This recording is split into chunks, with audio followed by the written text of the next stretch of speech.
Samot-saring usapin, anong magandang pag-usapan? Sa Pilipinas na kung uungkatin ay mahaba-habang bulgaran. Daming revelasyon na dumating, binubunyag na rin yung ngalan. Ngunit kung iyong ang susumahin, wala pa ring napaparusahan. Yung nakawan nitong mga sakim na galing din sa kababayan. Yung baha na lagpas tao na rin at hindi man lang malunasan. Yung nagsisinungaling, nagdodroga, kurap, buhaya o suwapang. Yung basta kayo dapat may hawak ng karato lang, wag tutularan. Sige, umpisahan nating himayin o talakayin kanilang pagdadamot. Nabawal ng damot, kanilang sagot kay malalagot. Kaya naman maraming nayayamot. Medicinal man ay kailangan mong managot. Di pwedeng lumabag at dapat daw maging takot. Pero bakit ganun ultimo na mumuno ay pasimunong mamuro sa bawal na gamot?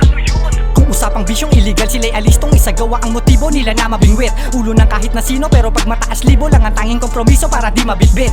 Kanilang abiso ang kusahang positibo kapag itsura ay tipong pulang mata't singkit. Habang sila ay nabisto, nalulong sa drogang bisyo at kinalat na mismo nung naging tagaligpit. Kaya payong kapatid lamang, bago ka maniwalang sila ay may layon. Alamin dapat dahil mas yumabong ang katibayang. Lalo pang naging swapang yung mga rapo at namihasang. Lubos na manggagot, makapinsalang, malala sa tao at makinabang. Pero kahit ang usapin ay lumalaki o merong isyong panibagong papalit, walang sinumang sa kulungan pumapanik. Dahil sila din naman yung sumasagip. Dumadaling, bumabalik, magkunwaring bumabait. Kung babalik, tarin na lang nila yung kwento at magdagdag ng invento para sa mga dumadaing. Mga di man lang nadadala habang nanlalamang lubos pa silang kukubra ng pera natin na sa kanilang mga pitaka na busog lang din napupunta.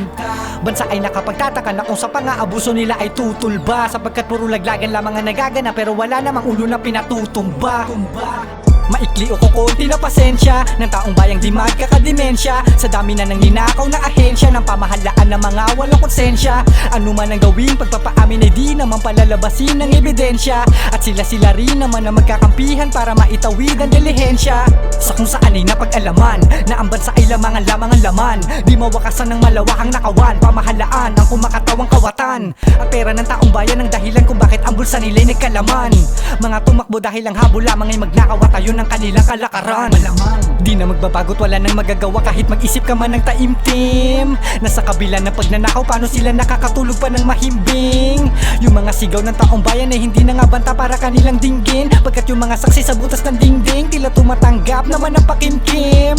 Bilang mga hinirang na maupo, dapat di ba ay manindigan ng malugod? Pero tila ba masakit lang na ang buod? Makikita ang Pilipinas nakalubog, di na nga mabibilang ang nabuong kita o salapi na nakabukod. Sa halip na tagasagip kayo'y nabuko, sa jampita kanyo ang pinakanabusog. Sa bansang pinamumugaran ng mga buhayang ang dami, habang pera ng taong bayan ang ginagawa na pagkain. Sa dami ng pinagkukuhanan ay di malabong mangyari na yung kanilang inabusong yaman sa kaban ng bayan ang galing sa amin.